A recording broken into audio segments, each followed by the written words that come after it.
Yaorana et bienvenue sur Jurismana. Aujourd'hui, voici une vidéo un peu spéciale sur ma thèse en 180 secondes. Ce concours permet aux doctorants de présenter leur sujet de recherche en français et en termes simples à un auditoire profane et diversifié. Il est organisé en 2017 par le CNRS et la Conférence des présidents d'université et vous pourrez trouver les liens d'information dans la description de cette vidéo. Il ne s'agit bien évidemment pas d'y participer, car c'est avec les universités partenaires que ça se passe, mais de m'en inspirer, car j'avais envie de vous présenter de façon simple et rapide ma thèse soutenue en 2012 à l'Université de la Polynésie française et publiée en 2016 aux éditions L'Harmattan. Vous comprendrez que j'ai pris quelques libertés avec le format initial, à l'exception des 180 secondes. Vous connaissez les changements climatiques?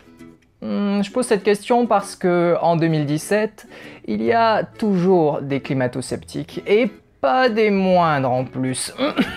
D'un autre côté, peut-être que cette problématique ne vous concerne pas car vous vous sentez en sécurité là où vous êtes.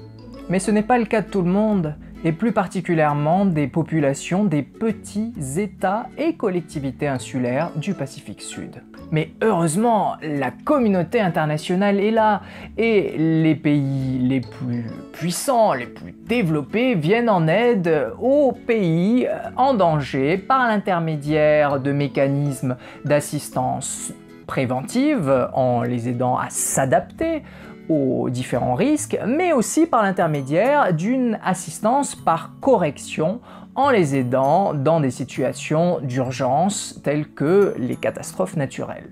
Il y a pourtant un gros problème dans ce concert de bonnes intentions.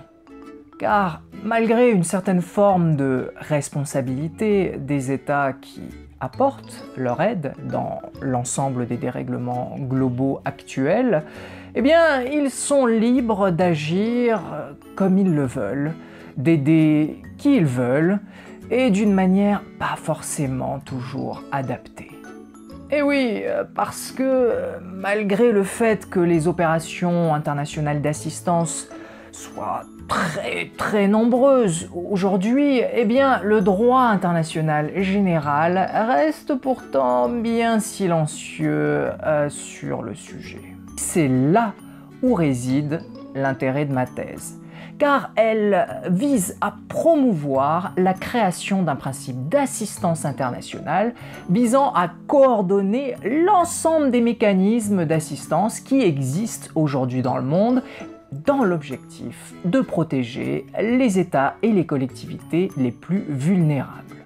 Car si l'on parle d'assistance dans certaines déclarations internationales aujourd'hui, c'est la définition du mot qui fait peur.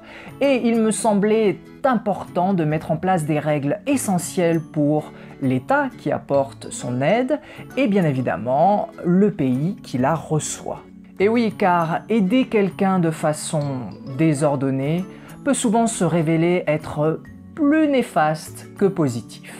Le but est bien évidemment de voir apparaître le principe d'assistance internationale de plus en plus présent dans des textes de portée internationale et soyons fous, pourquoi pas dans un traité, dans le but d'améliorer l'entraide mondiale. Car n'oublions pas que si nous n'agissons pas aujourd'hui, les habitants du Pacifique seront peut-être les premiers touchés, mais certainement pas les derniers. Et voilà, nous en avons terminé avec la présentation de ma thèse. Si cela vous a intéressé, vous pouvez trouver mon livre sur toutes les plateformes de vente en ligne sur Internet. En tout cas, si le concept vous plaît, je ne peux que vous conseiller d'aller faire un petit tour sur la chaîne YouTube de ma thèse en 180 secondes. Merci à tous et à très bientôt sur Jurismana. Parheane!